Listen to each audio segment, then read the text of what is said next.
Boa tarde a todos. Bom, eu sou o Pedro Bruno, eu sou co-head de Equity Research, da análise das empresas listadas em bolsa aqui na XP e responsável pela cobertura do setor de transportes. Bem-vindos, né? Isso aqui é o Super Clássicos da Bolsa de 2024. Para quem não conhece, o Super Clássicos ele é uma série de debates que acontece entre dois gestores e analistas que a gente traz para colocar as suas visões sobre essas empresas para ajudar vocês a tomar a decisão de qual empresa escolher na hora de investir na Bolsa e como isso se adequa melhor aos seus investimentos e a sua carteira. Então, para isso, a gente traz aqui gestores e analistas para falar de duas grandes empresas. As transmissões, elas acontecem sempre no YouTube da XP, então, se você puder se inscrever aqui no canal para não perder nenhum episódio, a gente vai seguir aqui com as apresentações. Então eu queria agradecer a participação de todos que estão nos assistindo e principalmente agradecer aqui a Sara e ao João. Queria pedir para eles fazerem uma breve apresentação deles. A Sara trabalha na Dália, o João trabalha na gestora do Bradesco, na Bram. Então, por favor, se vocês puderem se apresentar. Não, perfeito. Obrigada, Bruno, pelo convite. Eu sou a Sara Delfim, sou do time de gestão da Dália Capital, que é uma gestora que tem diversos fundos, incluindo fundos de bolsa. Eu estou aqui hoje para falar um pouco da Santos Brasil, que é uma empresa de infraestrutura que, inclusive, somos acionistas. Perfeito. João? Boa tarde, eu sou o João Graça, eu trabalho na Bradesco Asset. Na área de renda variável somos 25 profissionais e 13 dedicados aí a análise e gestão. Estou aqui hoje para falar um pouco da Rumo e, na verdade, somos acionistas de longo prazo de ambas as companhias, mas viemos aí para tentar contribuir com o debate dos dois cases. Perfeito. Feitas as introduções, eu queria partir aqui para uma breve introdução, até do porquê, como eles já disseram, né, a Sara vai falar sobre Santos Brasil e o João vai falar sobre o case da Rumo. É até interessante que eu lembro da época em que eu era cliente da Sara e hoje acontece ao contrário, né? Então acho que foi 2012, sem entregar muito a data. A gente começou muito cedo. Mas acho que era 2012, 13. Foi uma época bem interessante dali para frente, até para o case da Santos Brasil, que a Sara trabalhava num grande banco e eu trabalhava numa gestora, então a gente estava justamente em papéis inversos, mas já desde aquela época discutindo esse case, e com o João a gente conversa bastante sobre as duas empresas, como ele já colocou, então vai ser bem interessante escutar aqui a visão deles dois, e aí eu coloco também um pouco dos meus inputs que vocês já conhecem, já me ouviram falar aqui sobre a visão da XP, mas para fazer um breve resumo, é até interessante que essas duas empresas elas não são diretamente ligadas, né, entre elas, apesar de ter semelhanças e diferenças importantes que a gente vai abordar hoje aqui nessa conversa. Para contextualizar, a gente enxerga algumas semelhanças bastante importantes entre elas. A primeira e mais interessante é que hoje a gente acredita e enxerga essas duas empresas vivendo um momento de oferta e demanda que dá para dizer que são parecidos, né? A gente tem são empresas de infraestrutura escassa, de certa forma irreplicável ou de difícil replicabilidade, onde a gente vê uma demanda crescente, né? Então isso traz alguns riscos, mas traz bastante oportunidades também, e a gente aqui na XP vê tanto a Rumo quanto a Santos Brasil como potenciais, vamos dizer, alocadores marginais de capacidade, né, dentro das indústrias em que elas atuam. O perfil de cliente dessas empresas também é parecido, então a gente tem no caso da Rumo como principais clientes as grandes tradings globais de grãos, e no caso da Santos Brasil a gente tem os grandes armadores globais, né, os transportadores marítimos como clientes, e eles são grandes grupos globais, de certa maneira oligopolistas, né, no mercado deles, e também guarda essa semelhança. E por fim, na questão da estrutura regulatória, né? Dentro do mundo de infraestrutura, como vocês sabem, tem uma série de subsetores: rodovia, ferrovia, porto, aeroporto, mobilidade urbana, e justamente ferrovia, que é o caso da Rumo, e portos, que é o caso da Santos Brasil, eles são os setores onde a gente fala que a receita ela é menos regulada, né? Isso quer dizer o quê? A tarifa não é regulada, apesar de ter algumas nuances aqui, principalmente no caso de ferrovia, e os volumes também acontecem com o mercado, vamos dizer assim, né? Então, ela tem uma questão de serem um pouco mais arriscadas essas ações do que outras, até como, vamos dizer, rodovia, por exemplo, a gente fala que é um setor que a gente chama de bond proxy, né? Que acompanha até, inclusive, mais um pouco a renda fixa por ter os seus resultados um pouco mais previsíveis do que os que a gente vai discutir aqui hoje.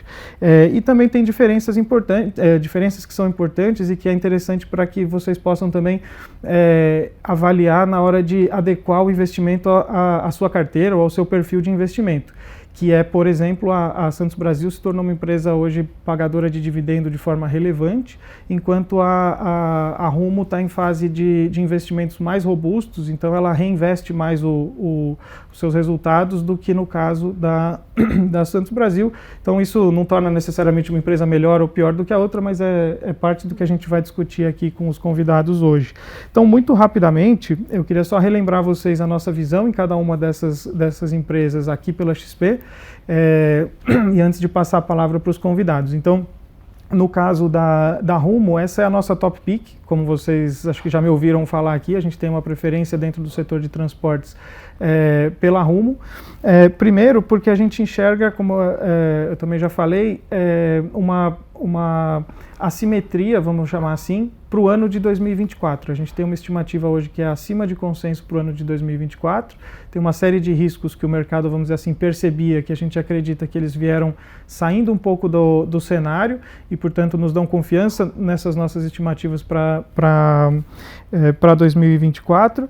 E o que o mercado tem se preocupado bastante também é de 2025 para frente, e a gente acredita que, justamente por essa questão de estrutura que eu comentei, de oferta e demanda do mercado, os benefícios que a Rumo está tendo hoje em termos de tarifa, eles são estruturais e não conjunturais na nossa opinião. E, por fim, a gente enxerga um valuation também atrativo para a Rumo.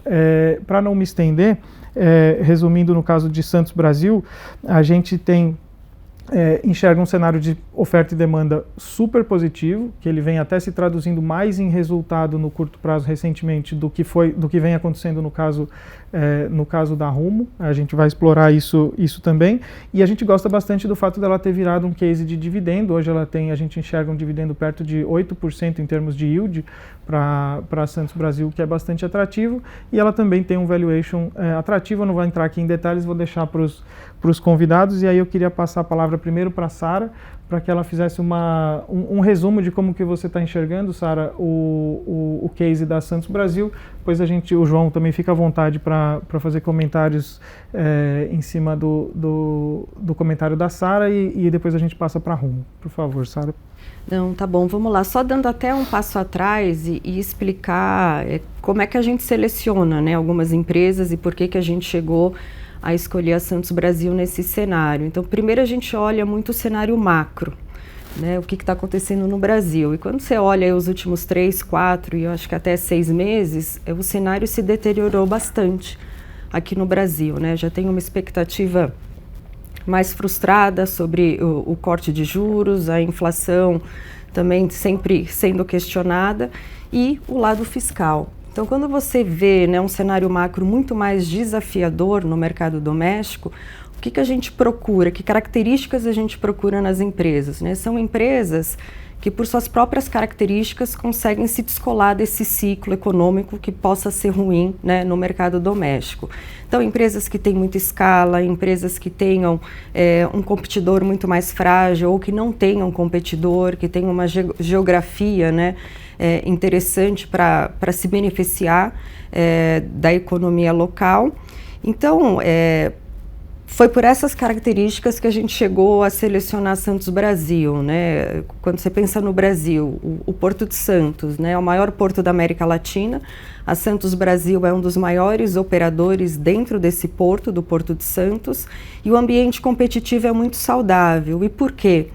Ao longo dos anos, alguns outros operadores quebraram pelo caminho, fecharam suas capacidades e hoje se tem outros terminais, né, nessas áreas. Então você teve uma restrição de capacidade para containers no Porto de Santos pelo fechamento de outras capacidades. E hoje, como um todo, o porto opera em container, sei lá, 80%, 85% da capacidade. Ah, mas dá para ir a 100%. Matematicamente dá, só que não é viável, porque você começa a ter gargalos de produtividade, você começa a ter que contratar muito mais gente, você perde eficiência. Então, 85% os executivos da empresa acreditam que é um nível ótimo. O que significa isso, né? Se você não tem mais espaço para crescer a sua oferta de serviços e a demanda continua crescendo, você ganha poder de preço. Então, a gente tem visto aí nos últimos 6 anos, acho que o preço médio da Santos Brasil cresceu 16% ao ano. E é um business de custo fixo e basicamente mão de obra. Então, você tem uma mão de obra que cresce, sei lá, um pouco acima da inflação, 5%, 6%, e um preço do seu serviço crescendo 2 dígitos. Então, isso se transfere em resultados positivos. Nos últimos 6 anos, é uma empresa que cresceu o seu lucro aí quase 50% ao ano. E como o Pedro comentou, é uma empresa que tem baixo capital, né, aplicado. O CAPEX também não é tão relevante.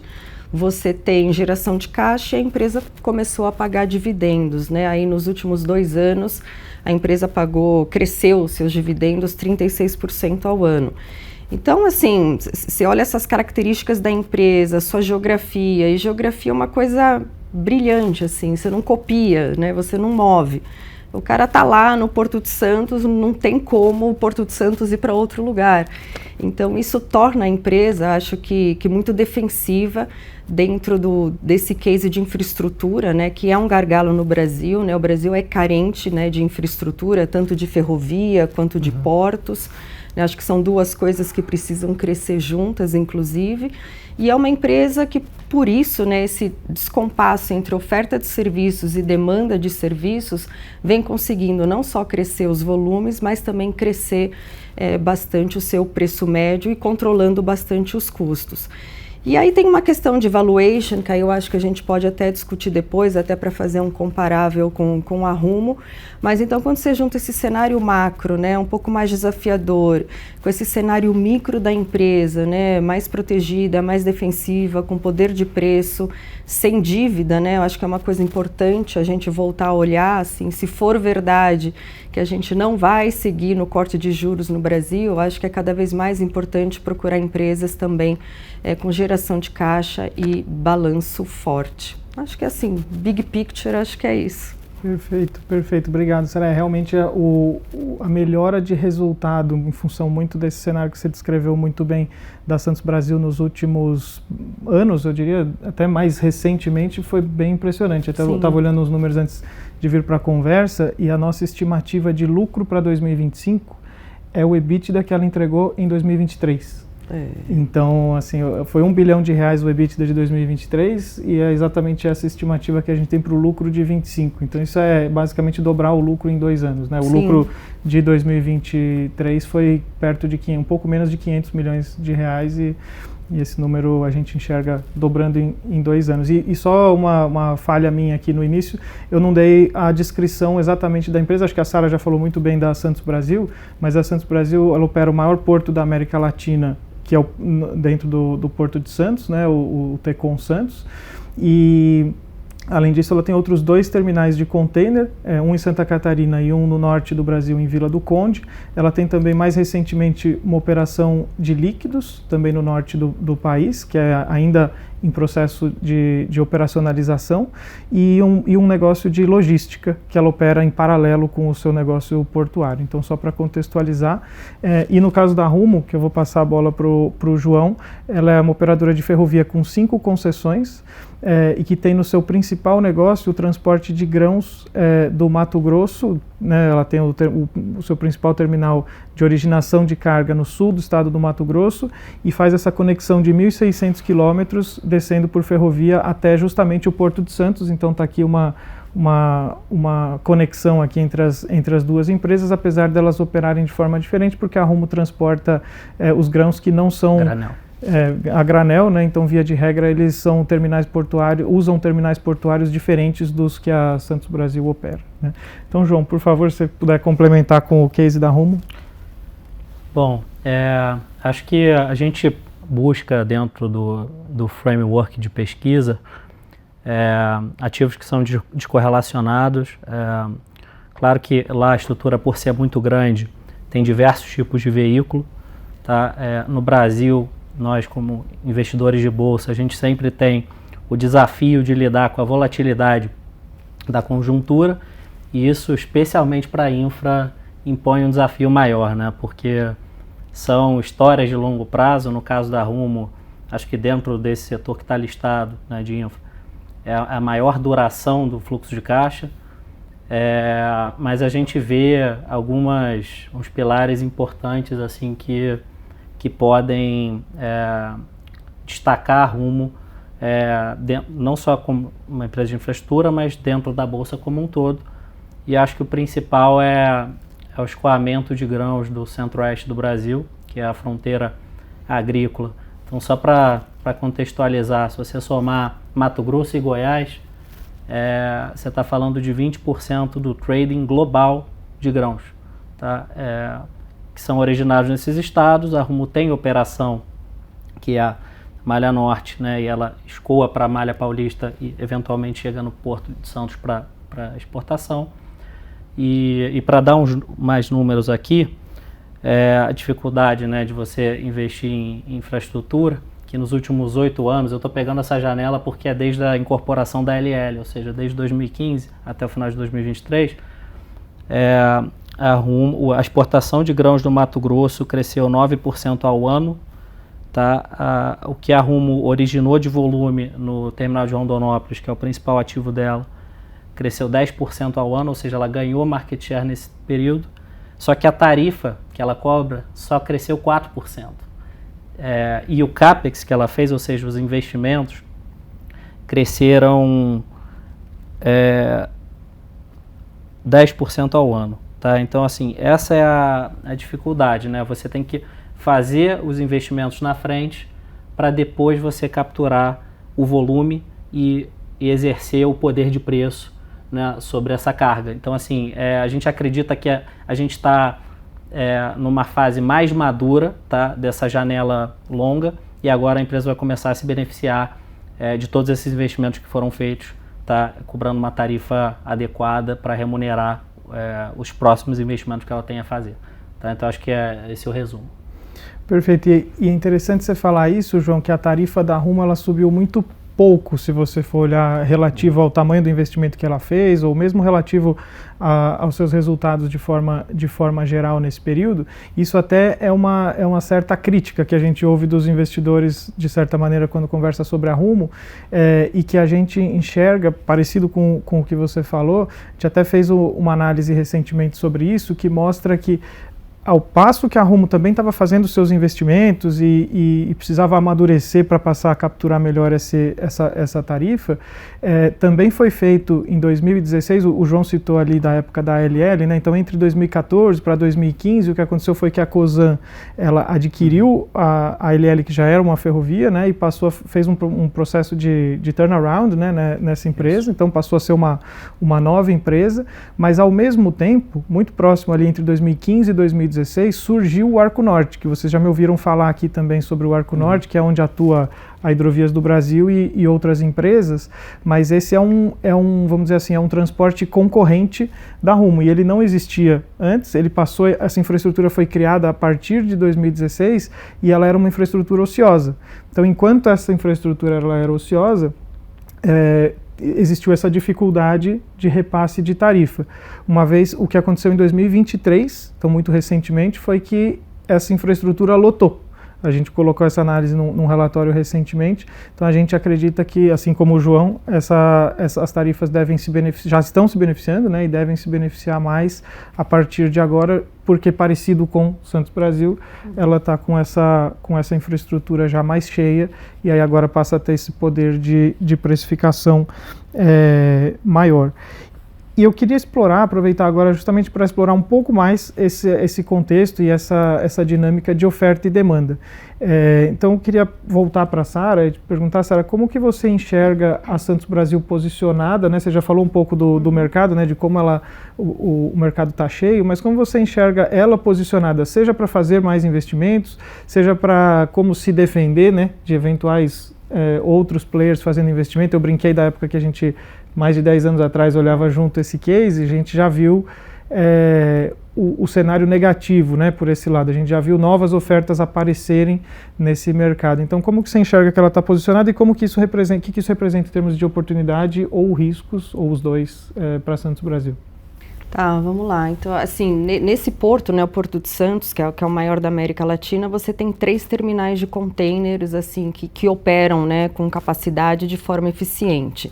O que é operar de forma eficiente, né? Você ter um tamanho de cais que você consiga, né, receber os grandes navios, que hoje a tendência do mundo é operar com navios muito grandes, inclusive os armadores, né, eles vêm se fundindo. Então, você não tem um armador operando um navio, agora você tem 2, 3, né, armadores, que são os transportes, né, de containers em navio, operando juntos. Então, o tamanho do navio tem aumentado, então vem menos navio para o Brasil, mais navios maiores e que, portanto, mais containers dentro desse navio. Então, dito isso, você precisa ser um terminal com tamanho de cais, né, adequado para receber 2 ou 3 navios de forma simultânea, assim, para você otimizar, né, o giro do seu ativo. Outra característica importante, né, para ser um bom operador, um operador eficiente, você ter equipamentos de pátio, né? A empresa, no início, né, da sua concessão, ela operava com os portainers, né, como se fossem grandes guindastes e pegavam apenas um container por vez. Hoje eles conseguem, com o mesmo guindaste, pegar de 2 a 3 containers por vez. Então, isso aumenta, né, o giro do ativo, aumenta a quantidade de containers que a empresa consegue operar por hora e até com menos necessidade de ter gente, né, recursos humanos operando também no pátio. Então, ao longo do tempo, a gente viu a empresa investindo muito mais nisso, né, em equipamentos de pátio, um pouco de extensão de berços, e a beleza disso é que, assim, nos últimos 10 anos, isso representou, esses investimentos, 10% da receita. Então, você precisa investir, né, relativamente pouco para conseguir extrair, né, mais capacidade e mais volume, né, para aquele seu único ativo. E para frente, assim, de novo, né, o porto ele é limitado, né, pela área física, né? Você tem o Guarujá, né, uma cidade que cresceu muito, Santos, uma cidade que cresceu muito. É difícil você achar áreas, né, que você possa construir um novo terminal e que esse terminal também seja eficiente do ponto de vista de logística. Né? Você precisa chegar lá com o caminhão ou você precisa chegar lá com a ferrovia, né? E o benefício, né, da onde está a localização da Santos Brasil é que ela está na margem esquerda, né, do canal, né, do porto, que é onde tem o melhor acesso de rodovias e ferrovias. Então, é muito difícil você replicar esse business, né? Obviamente dá para fazer. O ponto é que hoje não existe uma área tão boa no Porto de Santos e se você eventualmente quiser construir hoje um terminal de containers com a capacidade que a Santos Brasil tem, levaria, sei lá, 6 ou 7 anos. Então, assim, ainda teria, né, um bom espaço de crescimento para a empresa se beneficiando desse cenário. Assim, é curioso que a gente tenha assim, um pouco dessa leitura negativa de Brasil agora, mas o PIB está crescendo, né? O PIB está surpreendendo para cima. Os volumes de exportação e importação estão crescendo. A beleza também da Santos Brasil é que eu acho que é a diversificação de produtos, né? Ela não é que só um tipo de produto vai dentro de container. Você tem autopeças, você tem veículos, você tem Químicos. Você tem inclusive o agronegócio, né? Muito agronegócio sai dentro de sacas e essas sacas vão dentro dos containers, né? Tem exemplo do algodão, do café, do açúcar. Então, assim, se às vezes o ciclo agro está ruim, mas o ciclo industrial está bom, a empresa consegue se defender um pouco e vice-versa, né? E tem uma coisa que é interessante, que quando ela recebe o navio e recebe o container, se for uma carga de importação, obviamente é o custo Brasil, né? Demora alguns dias até você ter aqui a carga, né, alfandegada, liberada e, portanto, livre para ser entregue para o cliente. Esse processo de estacionar o container no pátio dela e esperar os dias que a alfândega precisa, ela cobra uma tarifa diária que é cara. Acho que R$2, R$3.000, né, por dia por container. E é um custo que é virtualmente zero, né? Não tem custo você manter um container estacionado no seu pátio por 2 ou 3 dias. Então é uma receita adicional que tem uma margem muito grande para a empresa. E por alguma razão, apesar de todo esse pessimismo com o Brasil, a carga de importação está crescendo muito. Então acho que para os resultados à frente da empresa nesse ano, eu acho que esse mix mais rico de produto deve também se transferir num crescimento de lucro, acho que mais acentuado em relação a períodos anteriores, né? E, assim, onde há crescimento de lucro, a gente também espera um crescimento de dividendo, né? Para esse ano a gente projeta de 6% a 7%, né, de ganho de dividendo, mas a empresa está trabalhando de medidas, né, alternativas para aumentar essa remuneração para acionista, que aí poderia chegar a 10%, 11%. Então a gente está bem animado aí com esse case e também porque a gente gosta de dividendos. Não sei se eu me alonguei, se eu respondi, mas... Não, respondeu. E é interessante ver que a Santos Brasil, de fato, ela é diversificada, né? Assim, eu brinco que, como a gente olha há bastante tempo, eu já passei bastante tempo tentando olhar, fazer análises para tentar prever os volumes da Santos Brasil, né? Ou imaginar quais são os drivers de volume da Santos Brasil. E acho que, sei lá, 12 anos depois eu desisti, né? Já faz mais tempo que eu desisti, né? Porque no fim das contas é muito diverso, como a Sara falou, né? Tanto do ponto de vista de carga, quanto de produtos, né? Que vão dentro do container, quanto de economias, vamos dizer assim, né? Porque no fim das contas a gente está falando de trade global, né? Então depende do PIB da China, do PIB da Europa, do PIB dos Estados Unidos, do Brasil também, mas como a Sara falou, isso traz uma característica específica de estar menos, vamos dizer, exposta a Brasil de alguma forma, ou a qualquer geografia ciclos setoriais, né? Assim, ela não depende de um único setor aí para crescer. E na questão da oferta e demanda, é interessante que as próprias empresas, não só a Santos Brasil, mas até acho que a própria BTP e mesmo a DPW, têm mostrado um interesse acentuado, vamos dizer assim, em investir também, né?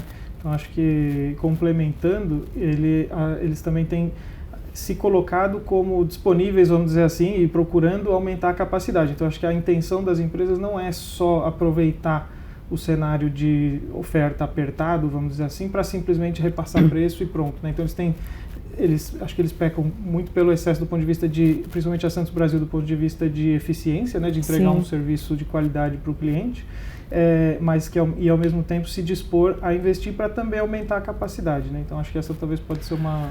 não é sustentável, né, você ter um business que teria que cobrar muito mais caro do que cobra, porque simplesmente não há capacidade, não há portos interessantes para receber essa carga, porque o Porto de Santos é um porto de destino, né? A carga quer vir para cá.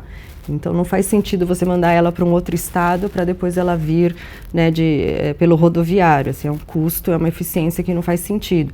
Mas tem maneiras, né, desses terminais já existentes de ir ampliando algumas das suas áreas, trocando os equipamentos e, sei lá, crescer 10% ou 20% a capacidade de serviços aí nos próximos 3 ou 5 anos. Mas é um gargalo que em algum momento o governo vai ter que endereçar, né? Ou retrabalhar algumas áreas, ou dar outras concessões de outros terminais, de outros produtos, para você poder instalar ali novas capacidades de container. Mas como eu falei, é uma coisa que demora alguns anos, né? E o custo do dinheiro está muito caro, então também será que é viável hoje você construir um terminal do zero, né, com o custo do dinheiro tão alto? Então são várias coisas que a gente vai monitorando, assim, mas no curto, médio prazo, a gente não vê muito um risco de ameaça, né, de uma competição ou de uma nova capacidade que entre e que tire um pouco, desse viés de um monopólio, né? Não é monopólio porque tem 3 operadores, mas assim, o container em Santos, né, os terminais que podem servir estão ali, né, muito perto da sua plena capacidade. Então, pelo menos no curto prazo, a gente não vê uma ameaça tão grande de novas ofertas. Perfeito. Acho que está alinhado com até eles. Hoje o governo tem centrado as discussões em 2 novas possibilidades, né?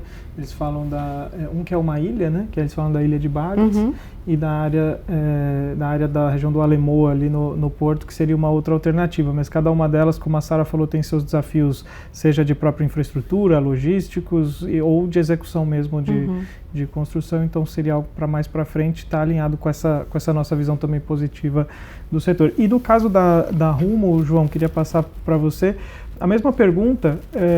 Acho que a gente tem um projeto talvez que seja o mais óbvio, né, que a Santos que a Rumo está desenvolvendo em Lucas do Rio, que a gente chama de projeto de Lucas do Rio Verde, né, que é estender estender a malha ferroviária mais para dentro do estado do Mato Grosso, e isso está sendo feito em paralelo com investimentos em Santos, também para que as 2 pontas da logística tenham mais capacidade. Mas como que você enxerga a Rumo posicionada nesse cenário de oferta e demanda? Bom, acho que hoje, falar de alocação de capital, assim, para mim, o mais óbvio é investir na própria infraestrutura, né? O que eu quero dizer com isso? Qualquer real investido para desengargalar a linha que ele já tem levando até Santos, vai gerar um alto retorno porque a demanda vai estar lá. Então, diferente de outros operadores logísticos, uma coisa curiosa sobre a Rumo é que ela não bate lata, ou seja, ela está sempre cheia. O ajuste é via preço, né?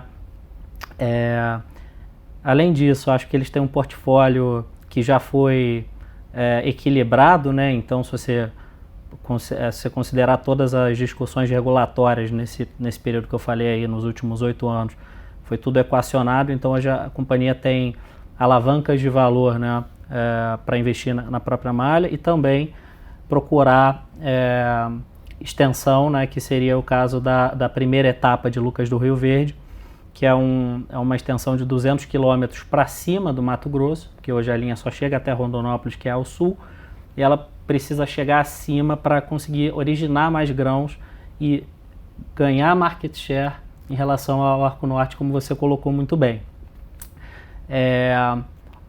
Eu acho que ela tem todas as condições de tocar esse projeto com um nível adequado de retorno. A ideia é que isso entre em operação até 2026, então você vai aumentar a geração de resultado da companhia por via de aumento de quilometragem, né, que você cobra por quilômetro, e também por originação nova nessas praças onde ela vai chegar. Tá? Esse é o racional. Para falar um pouco de tarifa, que eu acho que é um ponto relevante, nos últimos 2 anos a tarifa da companhia aumentou 50%. Tá? É claro que o delta de volume no sistema logístico como um todo foi sem precedentes, né? Se você pegar o ano de 2023, foi um outlier na série. E a Rumo, diferente da Santos, que tem mais diversificação de carga, ela tem 70% do volume dela é grãos. Então ela está mais exposta a esse mercado, e a volatilidade, a natureza do agro é volátil, né? A gente está vendo agora em 2024 uma queda relevante de produtividade da soja, que não vai impactar os resultados dela, porque ela já tinha negociado o frete há 1 ano atrás. Tá? Então agora a perspectiva é que a gente, depois desse aumento de tarifa, ela mantenha uma posição de poder de preço por ter feito justamente todos esses investimentos ao longo do tempo e poder se posicionar como uma ofertante sólida de logística, né? Em detrimento dos caminhões ou então dos portos do norte que já estão perto do limite operacional, né? Porque é curioso, estava olhando assim, Porto de Santos foi fundado há 130 anos. Você pegar o complexo de Barcarena, tem 30 anos. Então, assim, é uma infraestrutura de acesso que faz toda a diferença nesses momentos de pico, né, que você está colhendo soja e tem que levar para o porto.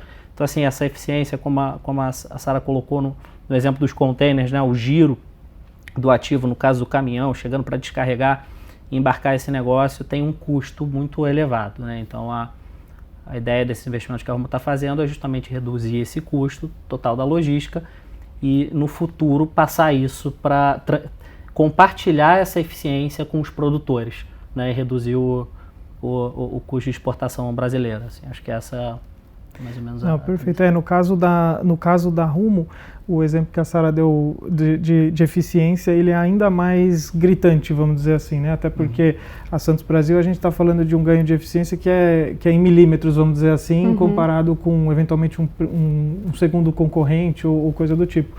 No caso aqui da Rumo, quando a gente compara principalmente com o caminhão, por exemplo, é muito gritante a diferença de eficiência, e é isso que justamente permite que num momento como esse de 2024, né, esse ano, que a gente está vendo uma redução de demanda, ainda para um nível bastante alto, como você colocou, né? A gente teve uma super safra e o ano passado foi acima do normal, vamos dizer assim, foi uma super safra, mas ainda assim a gente está vendo uma redução esse ano em termos de produtividade na soja e deve ser o caso no milho também para o segundo semestre. Mas ainda assim, não só porque a Rumo negociou os contratos já no ano passado, mas porque ela é a primeira, vamos dizer assim, junto com a hidrovia, né? Essas são as duas alternativas que recebem primeiro a carga, vamos dizer assim, por serem a mais eficiente. Então elas tendem a ganhar market share, vamos dizer assim, em momentos de baixa de mercado, de demanda, né? Assim como elas tendem, que é curioso até, né? Quando a gente brinca que é bom ver a Rumo perder market share, né? Não é entre aspas, né? Mas que ela perde market share quando o mercado fica muito grande. Então, ano passado mesmo a gente viu ela perder market share, mas foi um ano excelente, porque a capacidade é limitada, né? E as anomalias, né? Ano passado você viu o caminhão descendo de Sorriso, que é no interior do Mato Grosso, para portos no Rio Grande do Sul, Paranaguá, Rio de Janeiro. Você está falando de 3 mil quilômetros de caminhão, assim, não faz sentido nenhum, né? E fora a questão ambiental, que ao substituir um trem de 120 vagões tem potencial de substituir até 300 caminhões na rua. Então, assim, sem dúvidas, é a melhor alternativa para o escoamento do agro brasileiro. Perfeito. Bom, eu queria partir para o próximo assunto, que ele tem relação com o que a gente está falando agora, mas que é de oportunidade de crescimento. Como que vocês veem, eu vou começar de novo pela Sara, como que você vê, Sara, acho que, como eu falei, né, tá ligado um pouco às discussões de oferta e demanda, de capacidade que a gente discutiu, mas como é que você vê a Santos Brasil crescendo? A gente já ouviu falar da Santos focar mais o discurso em negócios alternativos, né? Sim. A própria logística foi o caso, ela recentemente fez um investimento em terminais portuários de outras cargas, né? De líquidos e não de container. Como que você vê ela se posicionando para crescer para frente, além do que a gente já conversou? Então, olhando para frente, assim, acho que do core business dela, eu acho que ela ainda consegue extrair muito valor desse ativo que ela tem, né? O terminal de containers no Porto de Santos, fazendo esses investimentos marginais. E, assim, acredita-se, né, que ela pode aumentar a capacidade dela aí perto de 20%, fazendo esses investimentos. Ela está também, assim, acho que o governo precisa enxergar, assim, a vocação do Brasil é ser exportador. Assim, a gente tem o desafio de alimentar 7 bilhões de pessoas no mundo, né? A gente é o maior exportador de grãos, a gente é o maior exportador de comida do mundo, só que você tem um problema da logística, assim, você precisa ter porto para isso. Então, sempre discutem, né, maneiras de você tentar ali aumentar a capacidade, né, no Porto de Santos, seja para grãos, para líquidos, para container, enfim. E a empresa ela é muito criativa no sentido de, olha, eu tenho aqui um terminal de veículos, que ela também tem ali um terminal de veículos, só que assim, o mercado de veículos no Brasil era um mercado de 4 milhões por ano que a gente produzia, né? Hoje a gente produz 2 milhões. A Argentina era o nosso grande comprador. A Argentina já não compra mais o que comprava antes. Assim, será que eu preciso ter um terminal dedicado somente a veículos? Será que eu não consigo fazer um terminal híbrido, né, que você faça a a parte civil, né, que é necessária para você fazer a gestão ali, o remanejo de contêineres, e que você também consiga embarcar e desembarcar veículos. Então, se isso for para frente, se esse de projeto, né, vai para frente, a empresa consegue extrair muito mais valor e também com capex, né, com nível de investimentos que não é relevante em relação à sua receita. Então, assim, acho que tem potencial de crescimento com baixo capital investido, o que significa que ela teria um retorno muito alto sobre esses investimentos. Acho que vai continuar a ser, né, uma empresa geradora de caixa, pagando dividendo. Tem uma coisa assim, que vira e mexe quando acontecem acidentes ou imprevistos, né, o mercado sempre fala, poxa, esses armadores eles precisam ter um plano B. Você tem 3 grandes terminais no Porto de Santos. Um deles, recentemente, teve um acidente e está inoperante, né, que é um terminal concorrente da Santos Brasil. Parcialmente, né? Parcialmente inativo para reconstruir ali parte do berço, né, do cais que foi danificado. Então, você tem um operador, né, esse terminal ele é controlado por 2 armadores, você chega ao ponto de falar, pô, eu preciso de um plano B. Né, assim, primeiro que o meu terminal já está ficando muito perto da capacidade, se eu fico inoperante por algum período, eu não consigo levar essa carga para outros terminais, porque está todo mundo lotado.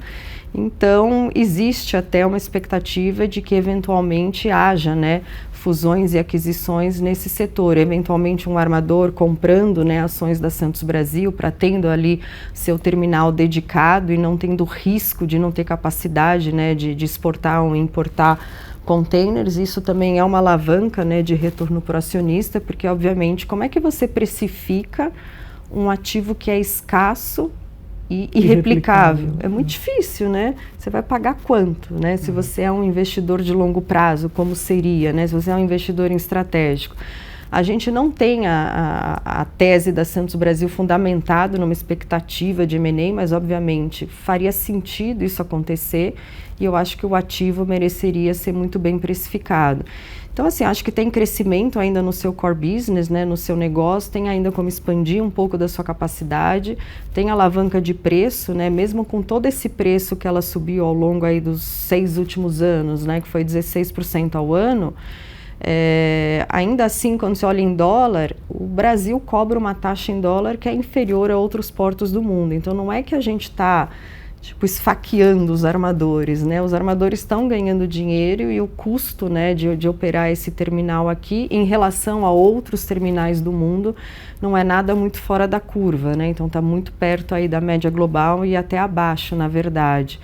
Então acho que é isso, é preço, é volume, aumento de capacidade, geração de caixa, pagar dividendos, eventualmente consolidação dessa indústria e ela já se mostrou muito eficiente em executar a aquisição de terminais de líquidos, né, que era um business que até então ela não tinha, né, eu acho que foi de 2 anos para cá que ela comprou concessões de terminal de líquidos e eventualmente esse é um business que pode crescer mais no Brasil, ela acho que mostrou uma boa execução e pode eventualmente também comprar outros terminais de outras cargas, né, então acho que assim, pensando a médio prazo, acho que é uma empresa que faz sentido ter numa carteira, assim, eu acho que o setor de infraestrutura no Brasil, que é um país, né, de vocação de exportação, então você precisa de um canal de escoamento, você precisa de um porto, você precisa de uma ferrovia, eu acho que são grandes temas, assim, para médio e longo prazo, assim, eu acho que seria difícil dar errado, assim, não pode dar errado, né?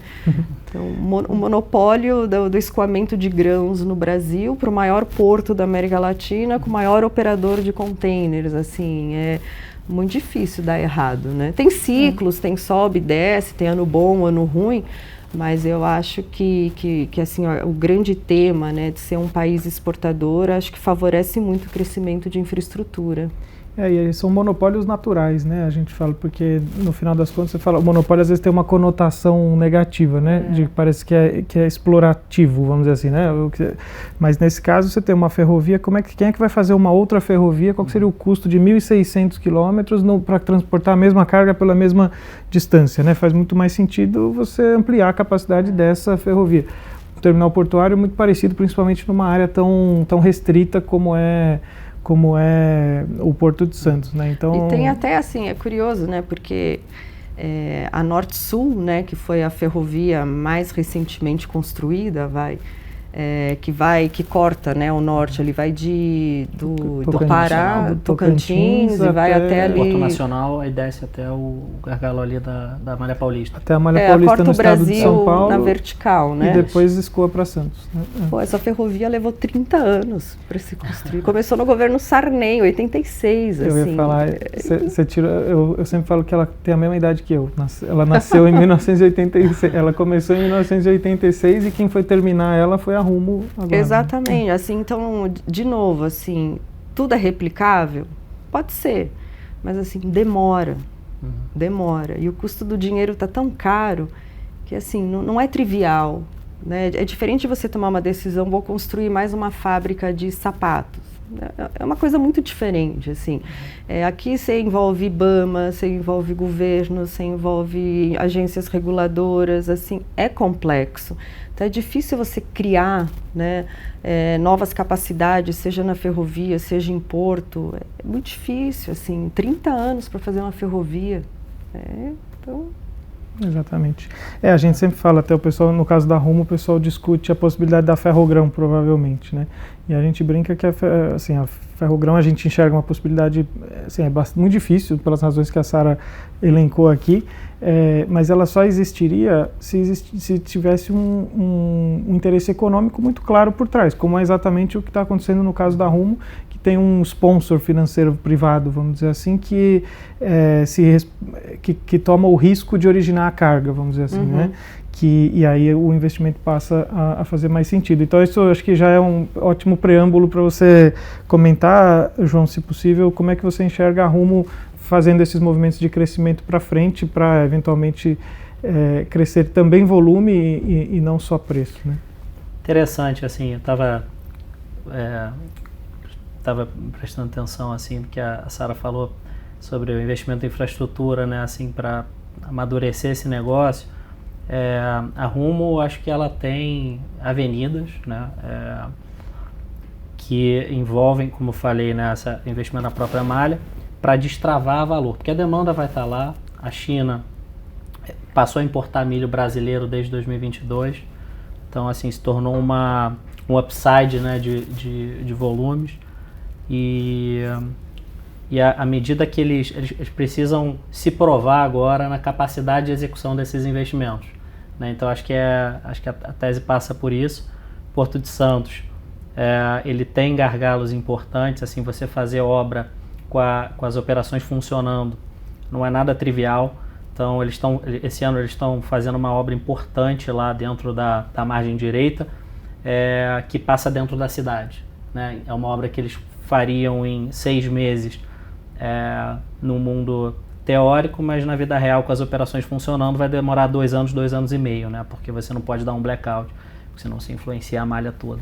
Então, assim, esse tipo de nuance da infra mostra a importância do planejamento. E quando eu penso por essa ótica, converso com os executivos da Rumo, eu tenho confiança de que a equipe ali está preparada para endereçar essas avenidas, né, e extrair valor do negócio. Como a gente já falou, Lucas do Rio Verde, além de estender a malha, ela tem um potencial mais importante ainda, mover o profit pool da cadeia. Então, cada quilômetro que ela sobe, ela tem potencial de cobrar mais, né, para deslocar o caminhão, né, porque hoje é a alternativa substituta. E além disso, citaria esses investimentos que estão sendo feitos em Santos. Recentemente anunciaram, junto com a DPW, né, um terminal importante que vai liberar capacidade em 2028, 12 milhões de toneladas, volume considerável.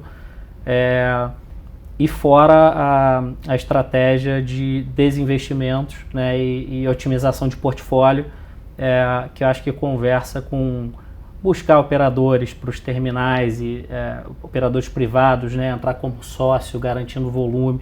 É o tipo da estratégia que nos dá mais confiança de que o capital vai ser bem remunerado, que sempre foi um desafio desse case devido ao alto volume de investimentos, né?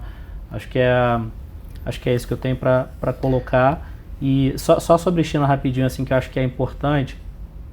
que assim como é um upside relevante, né, assim, é o nosso principal parceiro comercial, né, de agro e outras coisas também, mas também é um dos principais downsides. Então, existe uma tese de food security na China que eles teriam a vontade futura de substituir importações. Tá? Então, só para a gente também não deixar os riscos de lado na análise, isso eu consideraria um risco de longo prazo. Assim, nosso principal comprador resolver produzir internamente e substituir importações.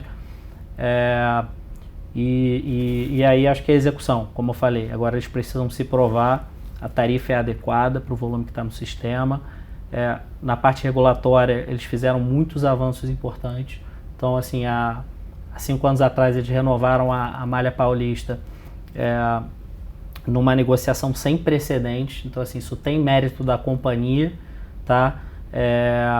Mérito técnico e inclusive, como protagonista da infraestrutura brasileira, porque esse caso vai servir para outros casos de renovações, enfim, que são discussões recorrentes dentro dos setores de concessão, né? Então, acho que esses pontos que eu acho interessante. Perfeito. E interessante você falar de investimento em Porto, né, da parceria que ela anunciou recentemente com a DPW, porque a gente até ouve a pergunta de que a gente vê a Rumo, recentemente ela desinvestiu, ela vendeu, ela tinha 100% de um terminal, vendeu de 2 terminais, né, vendeu 80% e manteve uma participação de 20%. Aí tem gente que pergunta pra gente, mas ela está vendendo o terminal no Porto Santos e comprando o terminal, quer dizer, anunciando parceria para investir em terminal no Porto Santos, mas que faz todo sentido, porque ela é vendedora de... Elevação.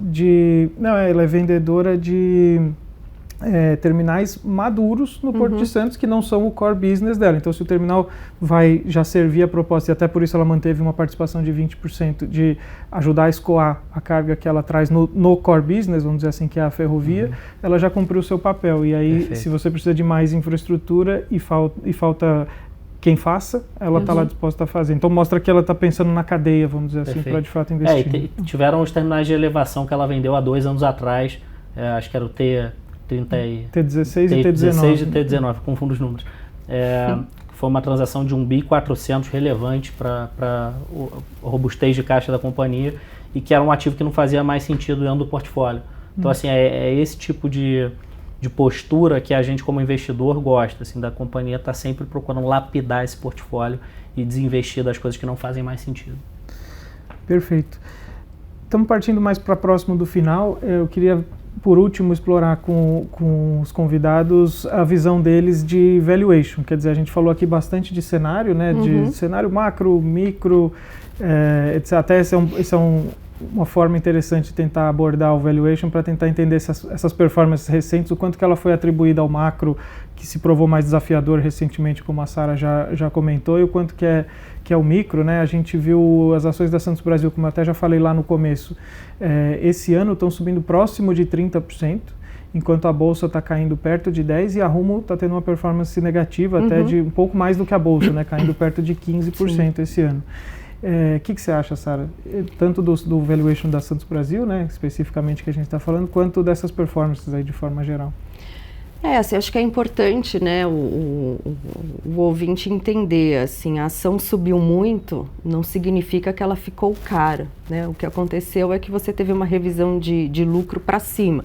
Então, como a ação subiu, mas o lucro também subiu. Então, na verdade, o valuation dela está até mais barato do que estava, né? Porque a estimativa de lucro subiu, né, mais do que o preço da ação subiu. Então, esse é um primeiro ponto para deixar claro.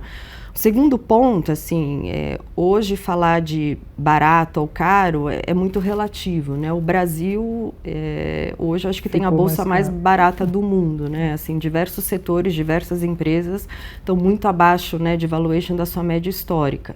E por diversas razões, assim, tem setores que realmente merecem, né, negociar muito abaixo do seu múltiplo médio histórico, porque a história mudou, né? Tem setores que ficaram mais frágeis, tem setores que pioraram. No caso da Santos Brasil, assim, eu vou usar até uma métrica que está todo mundo usando, né? Hoje em dia ninguém mais fala PI ou PL, né? Hoje em dia é o IPCA+. Então, quando eu pego o fluxo de caixa da Santos Brasil e projeto, e assim, a gente, acionista e investidor, a gente tende a ser conservador nas análises, né? A gente quer, no pior cenário, aonde que eu ganho, aonde que eu perco. Num modelo que eu acho que é bem conservador para Santos Brasil, eu acho um retorno implícito de PCA mais 9.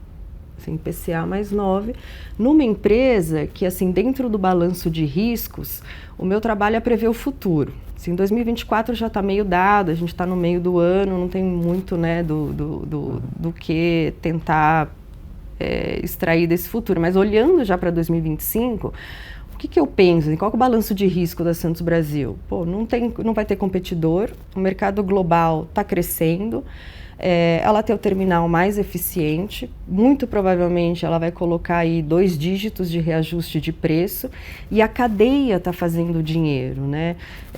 Não é que você está sangrando ou está esfaqueando o seu cliente, assim, a cadeia está fazendo dinheiro. Quando a cadeia faz dinheiro, é mais fácil você repassar preço para o seu cliente, né?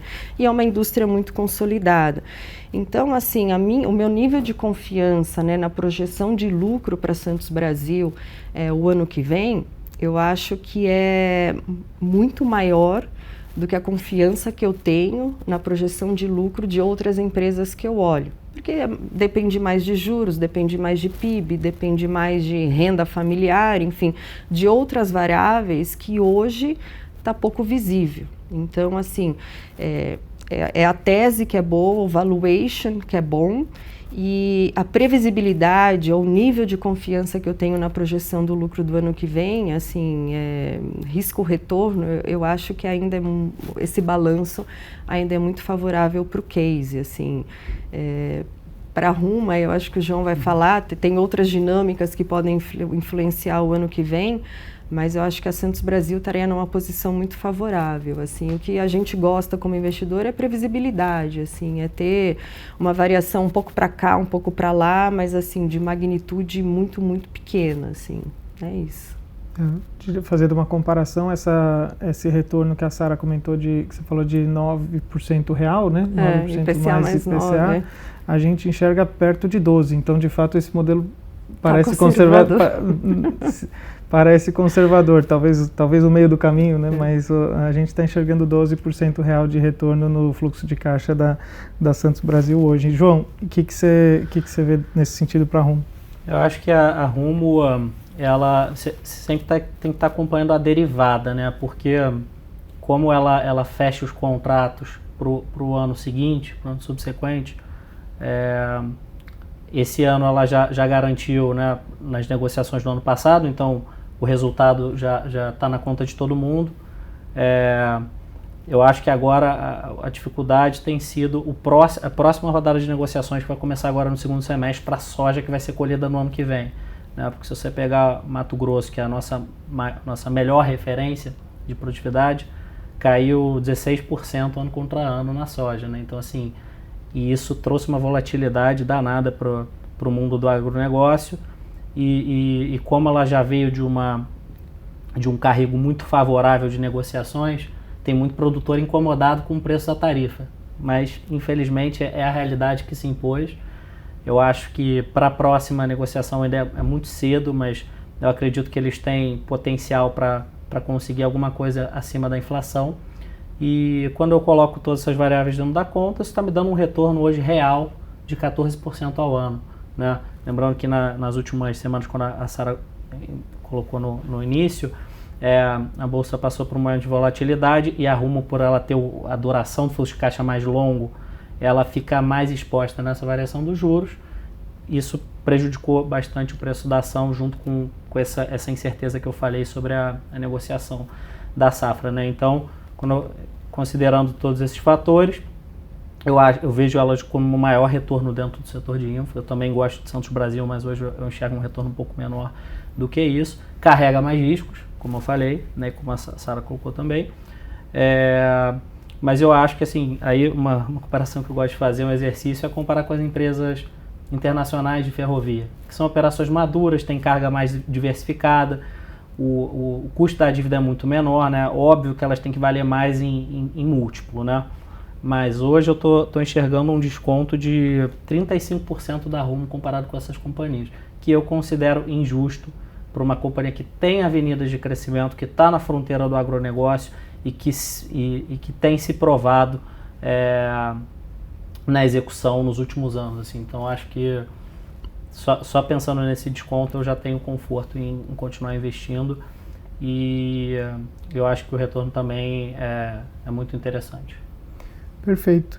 Então eu acho que a gente caminha para o final. Nesse sentido, dá para fazer um apanhado. Então acho que em termos de valuation a gente tem o que, segundo os números de vocês mesmo, talvez números mais altos de retorno possivelmente para Rumo, mas eventualmente com um risco maior, e até usando nossas projeções aqui, a gente enxerga um crescimento usando o EBITDA como uma referência, né, mas de EBITDA maior de fato na Santos Brasil. A Sara falou também da previsibilidade dessas estimativas, mas a gente enxerga próximo de 30% de crescimento de EBITDA para Santos Brasil nos próximos 3 anos, enquanto que para Rumo a gente enxerga algo próximo de 20%, que ambos são crescimentos bastante relevantes, mas que eu acho que ajuda talvez um pouco a explicar essa diferença de retornos, né, que é uma forma de olhar para seja via múltiplo, seja via retorno, IPCA+, como a Sara falou. O crescimento é uma variável importante para justificar, né, os valuations. Então, bom, obrigado por todas as considerações. A gente vai caminhando para o final. Eu queria agradecer a todos que participaram, a vocês que estiveram aqui junto com a gente nessa conversa, em especial a Sara e ao João. Queria fazer alguns lembretes rápidos aqui. Amanhã, a gente tem, como eu falei, o Super Clássicos da Bolsa é uma série de debates. A gente tem um próximo amanhã, nesse mesmo horário, às 18 horas, entre o Grupo SBF e a Arezzo. Então vão se discutir o setor de varejo, e a programação completa tem no site que está na descrição desse vídeo. E se você puder deixar seu like, comentário, compartilhar esse vídeo com quem for de interesse, nos ajuda também. E por último, no nosso site conteúdos.xpi.com.br tem todas as análises. Eu citei aqui várias das nossas projeções, recomendações, etc. Tem não só para essas duas empresas, como para todas as que a gente tem cobertura aqui na XP. Então é isso, até a próxima, muito obrigado.